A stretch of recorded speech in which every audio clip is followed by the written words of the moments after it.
Polémique autour du parrainage, Gbadamassi attaque, les démocrates contre-attaquent, c'est ce qu'on peut retenir après une lecture sommaire et expéditive des titres parus ce vendredi au Bénin. Des détails dans un instant à travers la présentation de quelques-unes de journaux afin de prendre le pouls de l'actualité politique et nationale. Mais avant, sachez qu'au sujet de la présidentielle de 2021 au Bénin, la Cour constitutionnelle déboute Galiou Soglo et rejette les recours de Soui et Madougou sur le parrainage. Nous parlerons de tout ceci dans le débat de ce matin avec Mathieu Ablessi qui sera face à Alphonse Moïse Soudé. Mais avant, à suivre le bulletin matinal d'information qui sera une présentation de Atifa Olafa. Nous fera le point de l'actualité nationale hier et aujourd'hui matin. En fin d'émission, Nansrine Fatoumbi vous présente les prévisions astrologiques du jour. Bienvenue à tous, bonjour. On se retrouve dans un court instant pour la une des journaux. Bonjour à nouveau chers amis internautes, l'informateur titre en manchette ce matin, visite médicale dans le cadre du scrutin du 11 avril prochain, jeudi marathon pour les 3 duos de candidats, lire les impressions de Patrice Talon, d'Alassane Soumanou Djimba et de Irénée Agossa à la page 2 de la parution de ce matin du journal. Toujours à la une de l'informateur de ce matin, polémique autour du parrainage, Gbadamassi attaque, les démocrates contre-attaquent. Nous restons toujours à la une de l'informateur de ce matin, recours en rapport à la présidence de la République, à la présidentielle, intégralité des décisions rendues par la Cour constitutionnelle aux pages 2 et 3 de la parution de ce matin du journal. Dans l'oreille droite de la une de ce matin, vous invite, fidèle ami internaute de Free Matin, à découvrir dans les colonnes de sa parution du jour le journal École, produit par les étudiants en journalisme à l'École supérieure d'administration, d'économie, de journalisme et des métiers de l'audiovisuel ESAE, lequel journal École a titré ce jour en manchette Conférence des forces vives de la nation,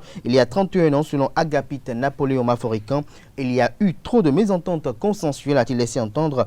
L'intégralité de son interview accordée au journal École est publiée aux pages 2 et 3 de la parution de ce matin du journal École. Toujours à la une du journal École de ce matin, vente des produits dans les feux tricolores, le couteau à double tranchant, s'exclame le canard. Des détails à la page 5 de sa parution du jour. Les 4 vérités titrent ce matin en manchette, présidentielle de 2021 au Bénin, la Cour déboute Galiou Soglo et rejette les recours de Soui et Madougou sur le parrainage. L'économiste titre ce matin en deuxième titre à la une, coopération Japon-Afrique, la GICA octroie un prêt de 380 milliards de francs CFA à la BAD. Des détails à la page 4 de la parution de ce matin du journal. La dépêche en manchette ce matin avec une caricature assez expressive. Le canard titre les éclairages du parti Les Démocrates sur les tractations de parrainage. Patrick Djivo et Ricky Amadougou font courir Gbadamassi. Moi-même, je risque la prison si ce monsieur revient encore au pouvoir. C'est une affirmation, un propos rapporté, j'allais dire, à la manchette de ce matin de la dépêche. Son article est publié à la page 3 de sa parution du jour. Toujours à la une de la dépêche de ce matin, processus électoral de la présidentielle du 11 avril 2021, la machine de l'exclusion, communiqué de presse du Parti pour l'engagement et la relève pair est à découvrir à la page 2 de la parution de ce matin de la dépêche de Joseph Perzo Anago. Le potentiel titre en manchette ce matin, Rachidi Gbadamassi au sujet de la candidature de Ricky Amadougou, ça pose un problème de souveraineté, d'éthique et de morale, rapporte le confrère ce matin. C'est des propos tenus par l'honorable député Rachidi Gbadamassi lors de sa conférence de presse tenue hier à Cotonou. Nous restons toujours à la une de Le Potentiel de ce matin. Affaire haute corruption au port autonome de Cotonou, un député bloc républicain mouillé jusqu'aux os à la Cour de répression des infractions économiques et du terrorisme criette bientôt. Ronguet, Béanzé et Kakaï Glélé en prison. Des détails sur ce député, son identité à la page 8 de la parution de ce matin de Le Potentiel qui a titré également à la une ce matin 50e Coupe du Monde de pétanque Bénin 2022. Omeki installe les membres du comité d'organisation. Nord-Sud quotidien en manchette ce matin, Porto Novo. SOS, des édifices afro-brésiliens en disparition. Des détails sur ce titre à la page 3 de la parution de ce matin du journal La Presse du jour. Titre en manchette ce matin, visite des candidats à la présidentielle d'avril 2021. Les 3 duos ont honoré à l'exigence constitutionnel. Monde 7 Info titre en manchette ce matin, honorable Rachidi Gbadamassi au sujet de la candidature de Rekia Madougou. Je ne suis pas contre, mais sa candidature pose un problème d'éthique, de morale, de conflit de souveraineté et d'insécurité politique. Nous passons à présent au quotidien Dynamisme Info.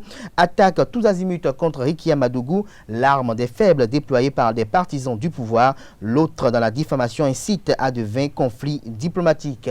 L'Indépendant ce matin à la une, polémique autour de la participation des démocrates à la présidentielle prochaine. La candidature de Madougou pose un problème de morale, d'éthique et de souveraineté d'ici. Gbadamassi, la nation béninoise, défendra sa dignité et son intégrité. Nous passons à présent à l'événement précis qui consacre la grande partie de sa une de ce matin, en l'occurrence la manchette, à la réplique de l'aide démocrate aux accusations du député bloc républicain. Les arguments de Gbadamassi démontés, déclaration de Moukam Badarou sous l'arbre à palabre, talon fait des merveilles pour le pays. L'opposition n'est pas à la hauteur. L'intégralité de l'interview de Moukam Badarou accordée aux confrères de l'événement précis dans leur émission sous l'arbre à palabre est publiée aux pages 4, 5, 6, 7, 8 et 9 de la parution de ce matin du journal. L'accroche ses lecteurs ce matin avec deux sorties des candidats déchus de l'aide démocrate, talon serein, ses députés cafouillent. Le Clairon, titre en manchette ce matin, presse béninoise, état des lieux et perspectives.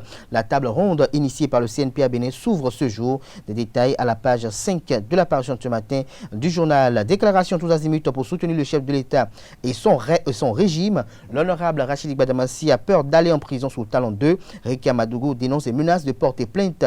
Nous titre Le Pays émergent ce matin, son article est à découvrir à la page 3 de sa parution du jour. Gratitude d'un syndicaliste de renom envers un ancien ministre de l'Éducation. Le secrétaire général d'Ovonon vante les mérites du candidat à la présidentielle Alassane Soumane Djemba du parti politique Force Corée pour un Bénin émergent FCBE. Soleil Bénin Info en manchette ce matin, dragage du bassin portuaire sur l'équipe belge PAI. Attention, ça ne sent pas bon. Le directeur général Justice doit s'expliquer à la face des Béninois. Talent doit voir clair dans ce rocambolesque dossier, titre Le Confrère. Plus de précision à la page 5 de sa parution de ce matin. Le matinal en manchette ce matin, polémique au sujet des parrainages, déballage. Gbadamassi attaque, notre pays n'est pas à vendre. Les démocrates rétorquent un déballage de contre-vérité et d'allégations mensongères. Le parrainage n'a qu'à parfaire selon Agapit Napoléon Mafoïcain et Julio Tomiti. Les décisions de la Cour constitutionnelle qui déboutent les candidats recalés. Tout ceci aux pages 2, 3, 7, 9 et 10 de la parution de ce matin du journal Le Matinal. Nous passons à présent au quotidien béninois, Le Béninois Libéré qui titre en manchette ce matin, dessous de la candidature de Rekia Madougou à sa quête de parrainage. Gbadamassi déballe tout d'Ivoire pour expliquer, se brise le cou par un coup fier de son sauveur, lui réserve un accueil impérial ce samedi. Pour illustrer cette manchette, le Canard présente les photos de Rachidi Gbadamassi, de Patrick Divock, de Rekia Madougou, du président Fort Yassingbe et du député Sani. Nous passons à présent au quotidien Matin Libre pour mettre un terme à la une des journaux de ce matin. Mais avant, découvrons la une de ce matin du quotidien Info Matin qui titre en manchette ce matin, tractation pour le parrainage, Gbadamassi le loup dans la bergerie. Et puis, Matin Libre pour finir ce matin, parrainage, révélation de deux députés contre Madougou. Le parti Les Démocrates confond Gbadamassi, toujours à la une de Matin Libre de ce matin. Supposée absence de collaboration dans l'enquête, la réplique de Galio Soglo vous est publiée à la page 7 de la parution de ce matin du quotidien Matin Libre qui communique campagne 10 jours d'action pour la paix. Le mouvement LAC engagé pour la tenue d'élections présidentielles apaisées. Leur communiqué rendu public hier est publié à la page 3 de la parution de ce matin du journal. Ce sera tout pour la présentation de quelques-unes des journaux. Merci de nous avoir suivis. Nous passons à présent au bulletin matinal d'information de ce matin sur Free Matin. Bonjour à toutes et à tous. Le duo Patrice Talon et Mariam Tchabi Talata Zimé ont fait la visite médicale dans le but de la validation de leur ticket pour la présidentielle ce jeudi. Pour satisfaire cette exigence, Mariam Tchabi Talata Zimé est la première à faire son entrée dans les locaux de la haute juridiction.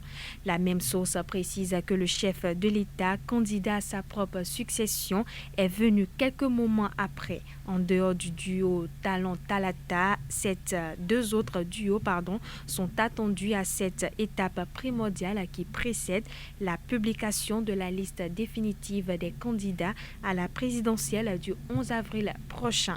Corentin Kouroué, Irénée Agossa, Alassane Soumano Djimba et Paul Humpé sont aussi attendus. Ils seront tous examinés par un collège de médecins assermentés choisi par la Cour constitutionnelle. L'affaire des parrainages est l'autre actualité de la présidentielle prochaine. Dans ce cadre et pour répondre aux différentes déclarations, le député Rachidi Gbadamassi et son collègue Mama Sani étaient face à la presse. Depuis la publication de la liste des candidats retenus par la Sénat, la Cour constitutionnelle a dit de droit, mais cela n'a pas suffi. Le député Rachidi Gbadamassi, président de la Commission de la sécurité et de la défense des relations extérieures, donnait une part de vérité dans une conférence de presse. Il affirme avoir contacté de même que son collègue. Fait grave, il assimile la démarche de la candidate du parti Les Démocrates à une ingérence du Togo dans les affaires béninoises. Il s'agit selon lui d'une affaire de sous.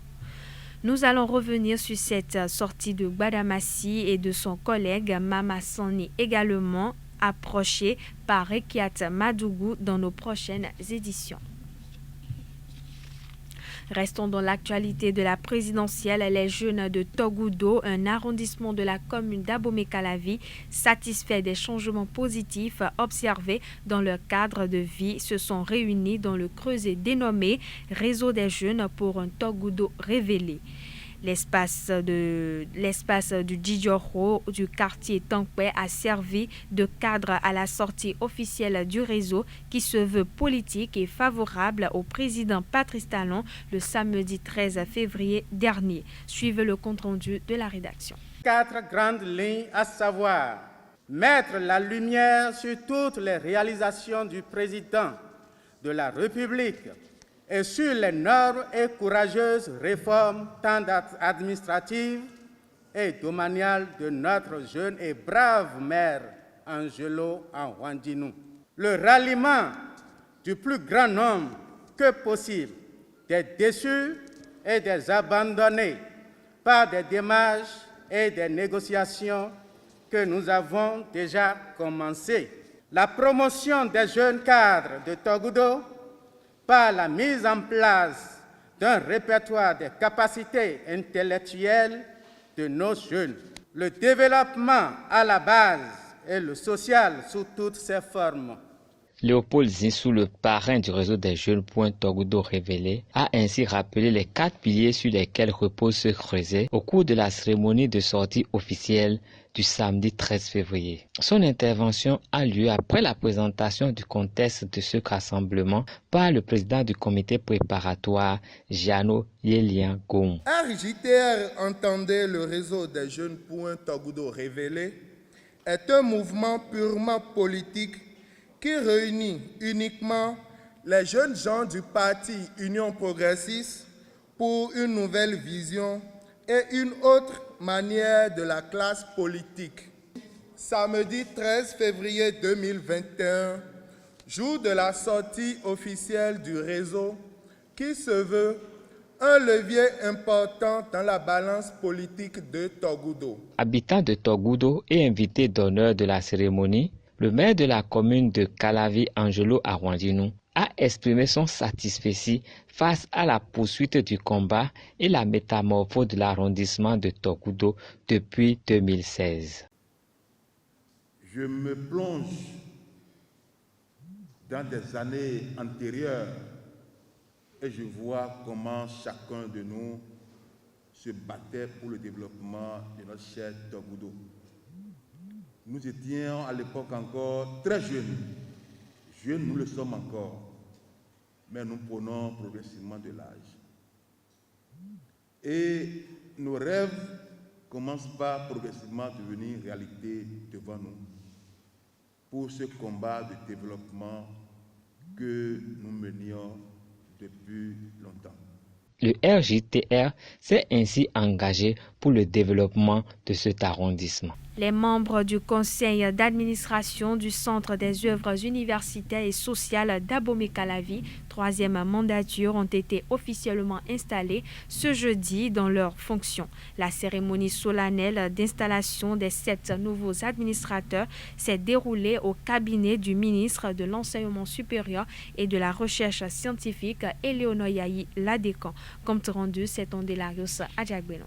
Nommés par le décret numéro 2020-006 du 8 janvier 2020, les membres de la 3e mandature du conseil d'administration du Centre des œuvres universitaires et sociales d'Abomey-Calavi AC ont pris service le 18 février 2020, un an après leur nomination. Au nombre de 7, les nouveaux administrateurs ont la responsabilité de veiller à la mise en œuvre de la nouvelle vision du gouvernement pour cette structure. Pour les courses, c'est comment faire, mesdames et messieurs, pour mieux les accompagner, pour mieux impacter les étudiants dans leurs besoins.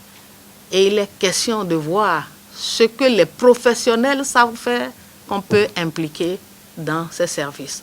Et voilà un peu les rôles qui pourraient être les vôtres, de voir comment concilier cette vision du gouvernement, les réformes qui sont prévues et les services actuels qui sont délivrés. Comment également écouter les étudiants dans leurs besoins les orienter.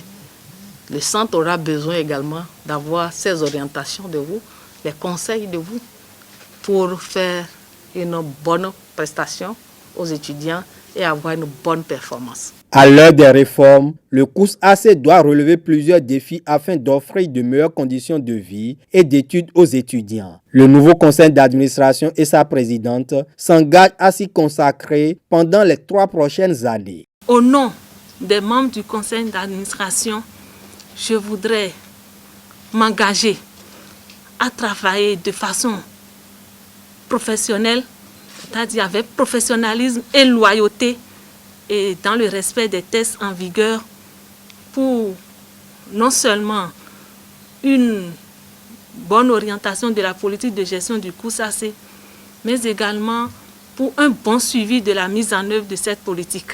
Pour atteindre cet objectif, les membres du 3e conseil d'administration du COUS AC peuvent compter sur la disponibilité de la DECOUS et de ses collaborateurs. Je voudrais vous rassurer, mesdames et messieurs les administrateurs, de mon entière disponibilité à mettre en œuvre vos conseils, avisés et recommandations afin de faire profiter le COUS AC de vos riches expériences. Madame la ministre de l'Enseignement supérieur et de la Recherche scientifique, je voudrais prendre ici l'engagement de travailler en harmonie avec le nouveau conseil d'administration pour ne pas décevoir vos légitimes attentes dans le contexte de réforme actuelle des œuvres universitaires. L'organe d'administration du COUS AC est composé de représentants de la présidence de la République, du rectorat, des ministères de l'enseignement supérieur et de la recherche scientifique, des finances, des sports, de la culture et de la santé. La sorcellerie pour Sylvain Kouassi ne devrait effrayer personne car ce n'est rien d'autre qu'une science, l'art d'interroger les sorts. Mais ce qui, selon lui, certains sorciers lunaires lient des pactes avec des animaux et deviennent des vampires et créent de la pagaille. Suivons-le au micro de Jacques Marion d'Almeida. Bon, la sorcellerie ne peut effrayer personne. Quand on prend le dictionnaire, on va sur Google, on verra que les sorciers, la sorcellerie, c'est l'art d'interroger les sorts. C'est quoi les sorts? Quand on parle des sorts, on parle des étoiles. Donc la sorcellerie est l'art d'interroger les étoiles, qu'on appelle la roue de fortune. La roue de fortune, qui est la roue de Fortuna, est la roue de Pythagore. Interroger la roue de Pythagore, est-il vraiment quelque chose de mauvais? Aller à l'oracle tout simplement, est-il quelque chose de mauvais? Socrate n'a pas-il dit que l'homme, pour se connaître, doit aller à l'oracle? L'homme doit se connaître. Est-ce que l'homme peut se connaître en passant par les 3 religions du livre révélé? Non. Les 3 religions du livre révélé sont des religions lunaires. aller à la sorcellerie, aller à l'oracle, c'est aller vers le soleil. La preuve, chez les Delphes, le dieu d'Apollon, le dieu solaire et le dieu de l'oracle, où ce maxime de Socrate était marqué. Homme, connais-toi toi-même, connais-toi l'univers et Dieu. Les églises, les trois religions du livre ne veulent pas que l'homme se retrouve Dieu. Ils ne veulent pas que l'homme parle avec Dieu. Pour eux, c'est interdit, c'est prohibé. L'homme doit écouter les dires, les mensonges des prophètes. Les prophètes ont déjà parlé avec Dieu. Pourquoi nous on parle avec Dieu encore? Si on parle avec Dieu, on va leur échapper. On n'aura plus le man. Aujourd'hui, ils sont tous à la bourse. Ils ont gagné beaucoup de milliards de francs, beaucoup d'or au dos des Africains, au dos des gens qui vont payer pour eux. Alors que ce sont des églises de rationalité, ce sont des églises qui ne parlent pas de Dieu, ce sont des églises de Satan, l'église des cadavres. Donc la sorcellerie est la méthode de parler avec Dieu. C'est la méthode de Dieu solaire. La sorcellerie est solaire. Mais aussi, il y a aussi la sorcellerie qui est lunaire. Et en Afrique, aussi ailleurs aussi, il y a beaucoup plus de sorciers lunaires. Qu'est-ce que j'appelle des sorciers lunaires? Les sorciers qui sont dans les imaginations à partir des drogues, à partir des plantes qui ont la vertu des drogues, ils avalent, ils consomment ces plantes. L'âme sort en eux. L'âme est lunaire. L'âme n'est pas divin. Quand l'âme sort, l'âme est qu'un animal. L'âme a l'instinct animal. Et comme ils consomment du sang dans leur orgie, qu'est-ce que l'âme est entraînée à sentir le sang, à boire du sang? Il devient quoi? Il devient des vampires. Il devient des vampires. Et le vampirisme n'est pas la sorcellerie lunaire. Et c'est cette sorcellerie qu'on trouve partout en Afrique. Un petit garçon, une petite fille, une grand-mère. Et quand on voit toutes ces femmes sorcières, les enfants sorcières, ils sont tous des vilains. Ils prennent la forme de l'animalité qu'ils incarnent. Soit sur le chat, soit sur le cochon, soit sur la chauve-souris. Ils prennent la forme des animaux qu'ils incarnent. Ça, c'est la mauvaise sorcellerie, c'est la sorcellerie lunaire, c'est la sorcellerie de l'âme. Mais c'est pour ça qu'on dit souvent, l'âme qui ne s'est pas purifiée doit parler vers ça. C'est pour ça que dans les temps de l'Égypte, il y a un temps de purification. Avant de boire le nectar de la vie, l'ambroisie. Quand tu te purifies ton âme complètement, quand tu apaises ton âme, tu maîtrises ton animalité, tu peux prendre ces ambroisies qui sont à la base des drogues végétales et tu peux faire des sorties maintenant, aller vers le plan solaire. Voilà ce que c'est que la sorcellerie. Le mouvement Luc Atroko pour Cotonou était face aux médias dans la salle de conférence de l'Association nationale des communes du Bénin pour une déclaration de presse dans l'après-midi de ce jeudi 18 février 2021 à Abomey-Calavi.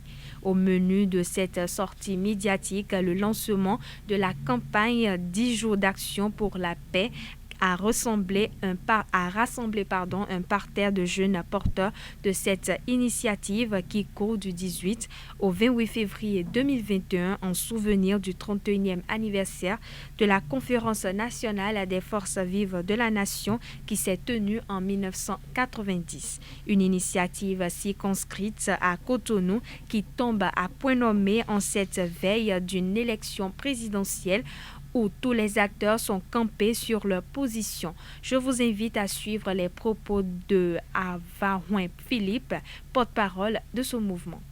En 1990, notre pays, le Bénin, a écrit de la plus belle manière l'histoire en réussissant le pari de l'organisation de la première conférence nationale en Afrique.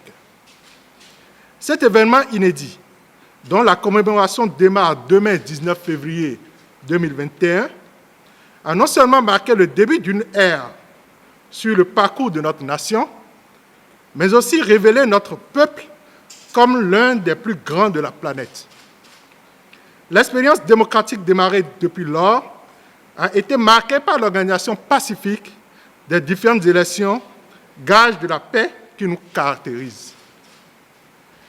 Mais dans un monde de plus en plus violent, où les guerres, les conflits ethniques, l'extrémisme religieux et le terrorisme font de plus en plus de victimes, y compris dans les pays autour de nous, Pouvons-nous prétendre être à l'abri du mal et dormir sur nos lauriers? La réponse est bien non. Les événements malheureux et regrettables de 2019 sont là et nous rappellent constamment que la paix n'est pas un acquis. Ces événements que nous espérons ne plus jamais revivre dans notre pays nous ont montré combien la paix est fragile et peut être facilement mise à mal quand on y prend garde. Nous voici à la veille d'une élection importante.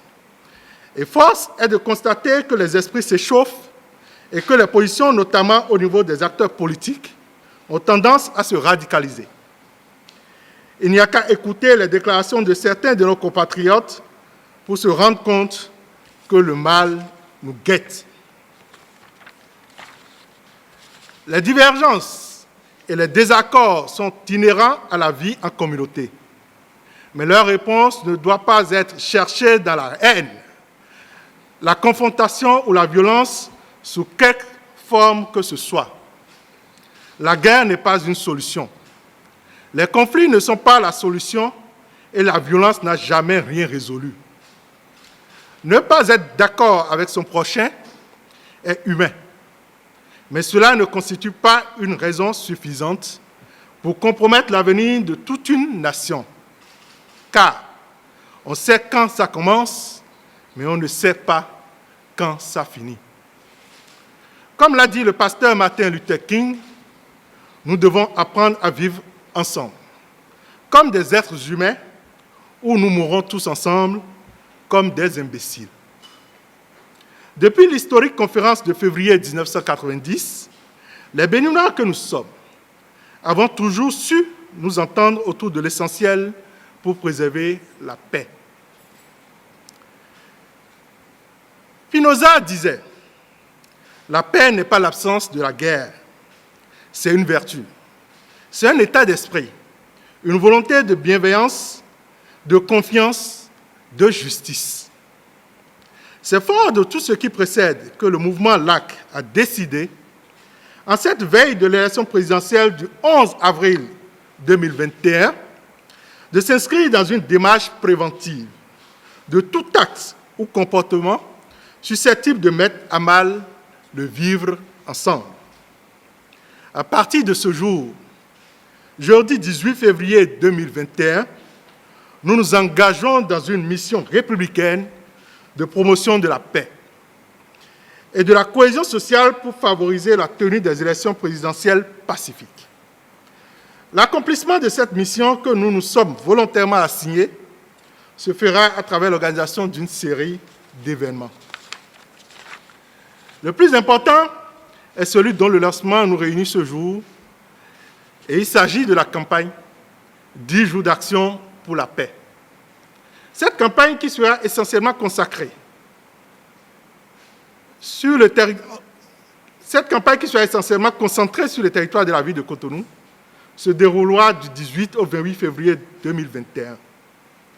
Le choix de cette période n'est évidemment pas anodin, puisqu'il nous souviennent que le 31e anniversaire de la Conférence nationale des forces vives s'est tenu du 19 au 28 février 1990.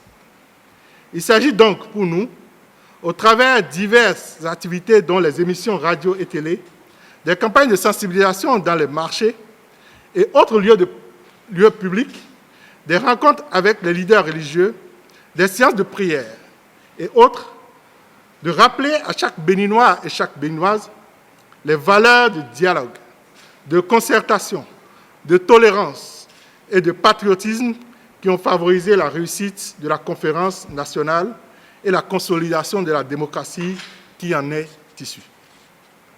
Nous voulions donc saisir l'occasion de ce point de presse qui marque le démarrage de cette campagne pour lancer un vibrant appel à tous les Béninois et toutes les Béninoises vivant sur le territoire national ainsi qu'à l'extérieur de se joindre à nous pour promouvoir et célébrer la paix. Car dans la paix, sans la paix, aucun développement n'est possible. Nous n'avons qu'un seul pays, Nous n'avons qu'un seul Bénin et nous le voulons en paix. Et ce sera tout pour ce bulletin matinal d'information. Merci pour votre attention et excellent week-end à toutes et à tous. Merci à vous, Atifa Olafa, pour la présentation de ce bulletin matinal d'information. On retrouve à 19h Billy Labi pour la grande édition du journal télévisé sur EZA TV. Place à présent au débat sur Free Matin. Le débat sur Free Matin, Alphonse Moïsoudé, bonjour. Bonjour à vous, Kader. Bonjour à toutes et à tous. Merci d'être à nos côtés une fois encore aujourd'hui. Bonjour à vous, bonjour, Mathieu Avlessi. Bonjour, monsieur Achiro, et bonjour, téléspectateurs. Alors, Mathieu Avlessi, je vais commencer par vous. Non, je commence plutôt par Alphonse Moïsoudé. Vous avez suivi hier l'actualité qui a été assez riche avec la sortie médiatique animée par l'honorable Sani et le député Rachid Gouadamansi et la contre-attaque du Parti des démocrates animée par le candidat à la vice-présidence Patrick Djivo. Dites-nous, quelle synthèse faites-vous de ces deux réactions? Je retiens que de la sortie des honorables Maman Sani et Rachid Gouadamansi, que Rick a surtout reconforté dans sa position, c'est-à-dire qu'elle a fait la démarche de recueillir les parrainages, parce qu'aucun des deux n'a dit qu'elle n'a pas pris contact. Donc déjà, et le débat avance. Le débat avance parce qu'au moins, Maman Sani, qui est de l'UP, reconnaît avoir pris des contacts avec la dame Ricky Amadougou, mais ce qu'il ne reconnaît pas, c'est que l'on ait dit que les responsables du parti ont mis la main sur les formulaires.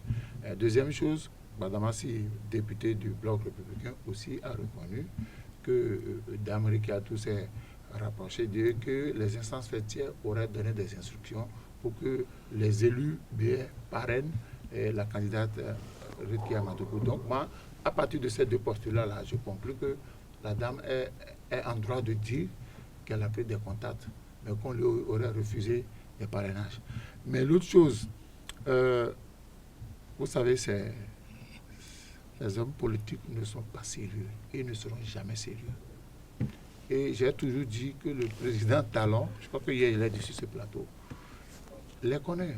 Et j'avais dit sur un autre plateau de façon antérieure que le président Patrice Talon sait très bien qu'il ne peut pas faire confiance à ces députés-là ni à ces maires-là.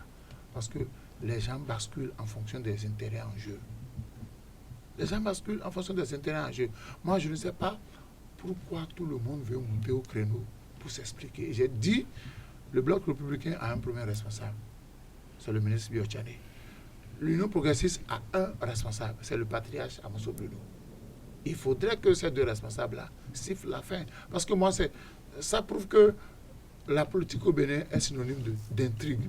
Au moment où le candidat Patrice Talon, après sa sortie de la visite médicale, était tout content, tout joyeux, parce qu'il sait que la présidentielle aura lieu le 11 avril, ceux qui sont appelés à l'aider sur le terrain se tirent entre les pattes.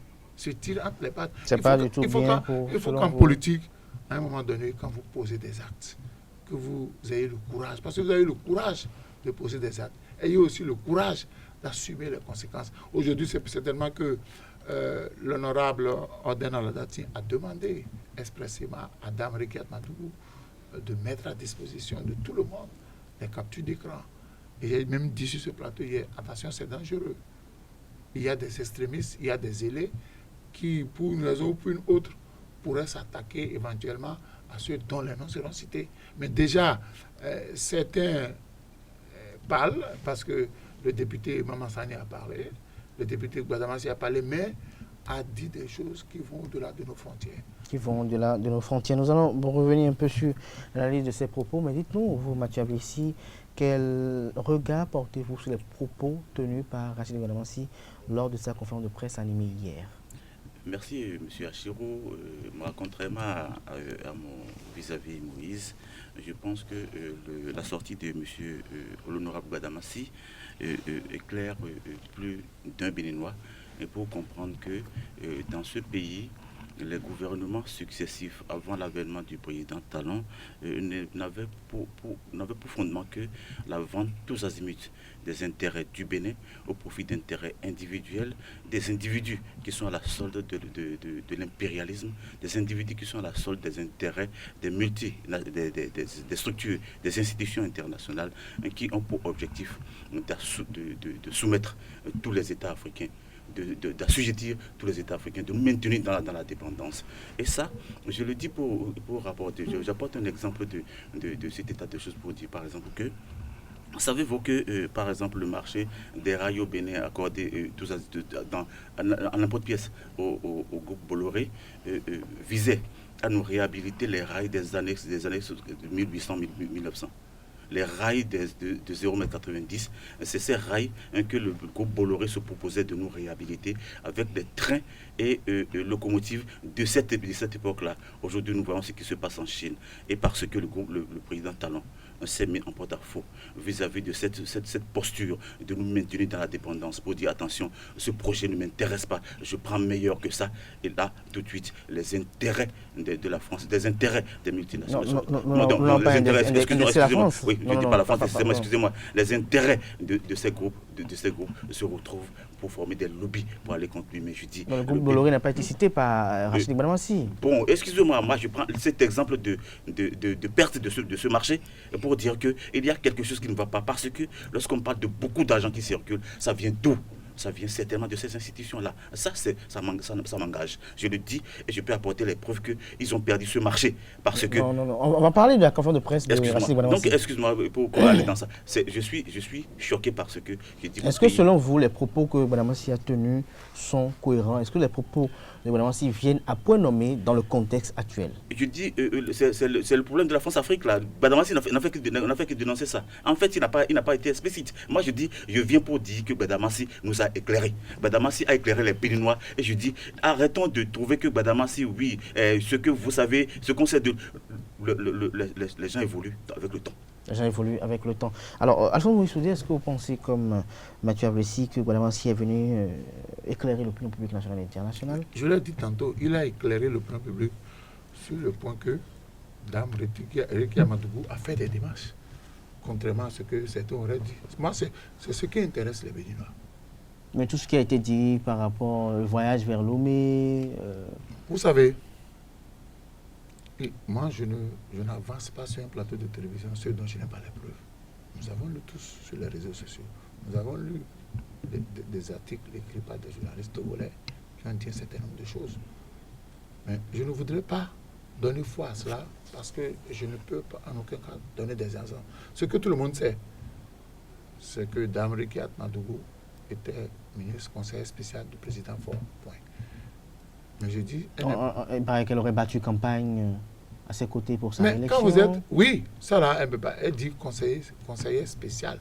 Donc elle a été impliquée dans la réélection du président Faure. Ça, personne ne le nie. Mais quant à savoir quelle est l'implication de notre voisin dans ce qui se passe ici, moi je n'en ai aucune preuve. Et je dis, quand il y a élection présidentielle dans un pays africain, il y a forcément des forces extérieures qui interviennent. Parce que nous avons déjà vu ici, ce n'est pas la première fois, que vous vous souvenez qu'on a dit que le candidat Zinsou avait fait un accord avec Ebouma qui est du Burkina Faso. On a parlé d'un chiffre de 12 milliards, où on a demandé à Ebouma de préfinancer la campagne du président Zinsou. Et dès qu'il sera élu, bon, on a entendu ça, ça a été dit. Mais je dis, l'essentiel pour moi, c'est la guerre entre députés par rapport au parrainage. Et je dis, la sortie des honorables Rachid Gbadamassi et Maman Sani ont fait évoluer le débat. Désormais, on ne parlera plus d'allégations, on ne parlera plus de mensonges, parce qu'au moins les deux là ont reconnu que des démarches ont été menées et qu'ils auraient reçu des consignes des instances fêtières parce que le président Talon voudrait qu'il y ait des élections inclusive, on nous a donné des consignes pour que nous puissions parrainer le candidat du parti Les Démocrates. Donc pour moi, c'est déjà une avancée. Monsieur Soudé, certes, je crois que les débats ont évolué. Oui, Madame Madougou a fait des démarches dans le sens du parrainage, mais sur un fond de quoi? C'est le fond qui m'intéresse. Ce fond me paraît pas très clair. Ce fond me paraît de la manipulation. Oui, quel est ce fond-là? Le fond dont il a parlé. Vous parlez de l'argent, c'est ça? Bon, voilà. On parle de beaucoup d'argent. De l'argent qui pourrait Est-ce qu'on peut faire foi au propos? Pardon, ça c'est ce qu'il a dit. Moi, je pense que sur ce fond-là. Mais je me demande, parce que lorsque nous remontons dans l'histoire, touche pas à ma constitution, ça c'est beaucoup d'argent. Ça venait d'où? Et maintenant, qu'on se mette encore, parce que le Bénin est bâillonné, le Bénin est manipulé au profit des individus. Je veux que ça arrête. Vous voulez que ça arrête. Mais quelle est votre interprétation du fait que la candidate elle-même, qu'on n'avait pas vue au front au niveau des actions politiques anti-talon depuis 2016 à 2021, outre des commentaires qu'on a notés sur la toile, sur sa page Facebook, que la candidate elle-même entreprenne des démarches pour quérir le parrainage pendant que le parti politique, en l'occurrence le président du parti politique et la grande majorité des vice-présidents disent ne pas vouloir du parrainage. Merci monsieur Achirou, ça me conforte dans ma position pour dire que c'est des Béninois en mission. C'est des Béninois en mission pour déstabiliser le Bénin. Parce que ce qui se passe en ce moment bouscule les intérêts de grandes institutions internationales. Je n'appelle pas de nom en ce moment. Et ces individus. Et on ne peut combattre une équipe que à l'interne. Donc ils sont allés les chercher pour combattre la structure en place, la réforme en place. C'est ça que moi je dis, les Béninois sont aujourd'hui éveillés et les Béninois vont faire barrière à cet élan. Achirou Soudé, quelle est votre compréhension du fait, comme je le disais tout à l'heure à Mathieu Avlessi, que le président du parti politique dise que même si on nous le donne, nous ne prendrons pas, et qu'on apprenne aujourd'hui que la candidate toujours a mené des démarches pour quérir ce parrainage afin d'être dans la compétition. Non seulement elle a mené des démarches, mais des gens sont allés vers elle. Mais qu'il faut croire? L'autre dit qu'il a été invité. L'autre dit... Je crois qu'elle a dit qu'elle-même a fait des démarches vers certaines personnes, mais d'autres sont allés la voir. Les deux schémas sont possibles. Vous savez, nous sommes en politique. Nous sommes en politique et moi, c'est un spectacle, j'appelle ça. C'est vrai que nous avons déploré, moi personnellement, j'ai déploré ici sur votre plateau, le parachutage de Ricky Amatougou comme candidate du Parti Les Démocrates. Aller au fond des choses. Aller au fond des choses. Pourquoi ça s'est passé comme ça? Est-ce que ce parachutage dont vous parlez, est-ce que ça ne donne pas de grain à moudre au propos de Rachidi Godamassi? J'ai répété sur plusieurs plateaux de télévision que quelqu'un a décidé de foutre le bordel dans le Parti Les Démocrates. Et celui-là, moi, je ne le vois pas à l'extérieur. Et celui-là, il est encore la main. Celui dont je parle, il est toujours avec les démocrates. Il y a une main invisible là? Non, ce n'est pas une main invisible. Elle est visible, cette main? La main n'est pas invisible. Elle est visible? Tous ceux qui observent la scène politique savent aujourd'hui qui est en train de détruire les démocrates. Les démocrates sont détruits de l'intérieur. Moi, je refuse qu'on pense que c'est des forces extérieures. Les démocrates, le parti Les Démocrates est détruit de l'intérieur. Donc, moi, je ne voudrais pas qu'on s'attaque aux voisins. Si le voisin devrait poser un acte, c'est qu'il a trouvé des failles. Il a trouvé des failles. Ça veut dire qu'il y a des gens qui refusent de montrer leur fibre patriotique. Mais je dis, moi, je ne vais pas sur ce terrain-là, mais je dis, cette guerre a commencé au sein même du Parti des démocrates. Vous avez appris qu'on aurait décidé de passer le président du parti, Éric Moundété, en conseil de discipline. Pourquoi vous ne vous êtes pas posé la question, pourquoi voulait-on aller à cette extrémité-là?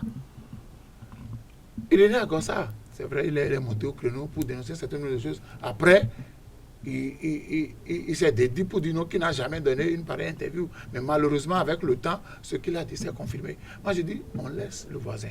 Réglons les problèmes entre Béninois. Quel est le mauvais rôle que joue un certain nombre d'hommes politiques dans cette crise-là? Parce que, vous savez, le président Patrice Talon, il va sortir grandi, parce qu'il les observe. Que ce soit ceux qui sont de son écurie, il sait à qui il a affaire. Ne me dites pas que le président Patrice Talon ne connaît pas l'honorable Maman Sani. Ne me dites pas que le président Patrice Talon ne connaît pas l'honorable Rachidi Godamassi. Ne me dites pas que le président Patrice Talon ne connaît pas l'honorable Oden Latati. Il connaît les forces et les faiblesses de chacun d'eux. Il sait de quoi chacun d'eux est capable. Il en rit.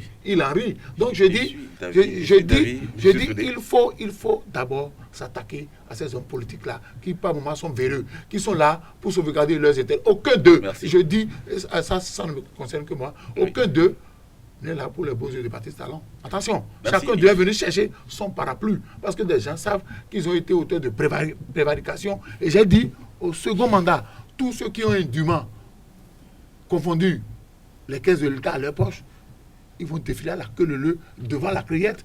Puis les gens pensent qu'en étant avec le président Patrice Talon, on va les protéger. C'est mal connaître le président à partir de ça. Vous avez vu ce qui se passe? Comment on a commencé par envoyer les gens à la cuillère parce qu'ils ont fait yo-yo avec l'argent du contribuable béninois. Donc il ne faudrait pas que les gens pensent que... On va faire sérieux. Non, comment ils ont fait yo-yo? Ils ont fait yo-yo avec l'argent du contribuable béninois.